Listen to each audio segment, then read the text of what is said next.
ایک دفعہ کا ذکر ہے کہ جنگل میں کچھ ایسے درخت بھی تھے جو بول سکتے تھے۔ وہ ایک دوسرے کے ساتھ بات چیت کرتے تھے۔ اس جنگل کے ساتھ ہی ایک گاؤں تھا جس گاؤں میں ریا نام کی ایک لڑکی رہتی تھی۔ اسے درختوں اور پودوں سے بہت لگاؤ تھا۔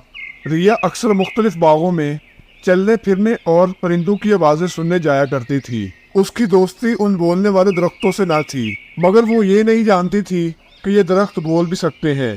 ایک دن جب ریا جنگل میں چلنے پھرنے جاتی ہے تو وہ درخت آپس میں باتیں کرنا شروع ہو جاتے ہیں۔ ریا ان کی باتیں سن کر چونک جاتی ہے۔ وہ درختوں سے کہتی ہے، کیا آپ واقعی بول سکتے ہیں؟ وہ درخت کہتے ہیں، جی ہاں، ہم بات کر سکتے ہیں۔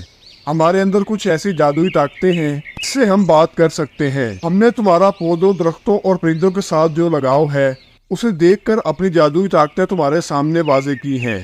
اس کے بعد درخت کہتا ہے، کیا تم ہمارے ساتھ پکی دوستی کرو گی؟ تو ریا کہتی ہے، جی ہاں، میں آپ لوگوں سے دوستی کروں گی۔ ریا کافی دیر ان سے باتیں کرتی رہی۔ وہ روز آ کر ان سے باتیں کرتی۔ دن ہفتوں میں گزر گئے اور پتہ ہی نہیں چلا۔ ان کے ساتھ باتوں کے دوران مختلف زبانیں سیکھ لیں۔ پھر اس نے فیصلہ کیا کہ اس کا درختوں کے ساتھ بات کرنا وہ اپنے گاؤں والوں کو بتائے گی۔ ریا نے سب گاؤں والوں کو ایک جگہ اکٹھا کیا اور یہ ساری کہانی انہیں سنائی۔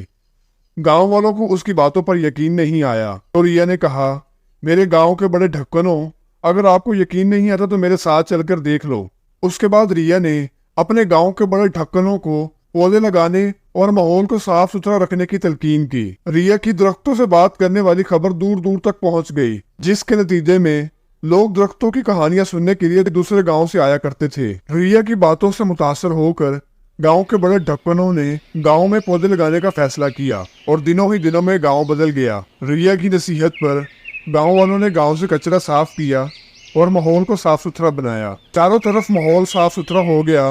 اب لوگ اور پرندے پرسکون زندگی گزارنے لگے۔ یہ سب دیکھ کر ریا اور اس کے بولنے والے درخت بہت خوش ہوئے۔ تو بچوں، اس سے ہمیں یہ سبق ملتا ہے کہ ہمیں اپنے ارد گرد زیادہ سے زیادہ درخت لگانے چاہیے اور ماحول کو صاف ستھرا رکھنا چاہیے، کیونکہ صفائی نصف ایمان ہے۔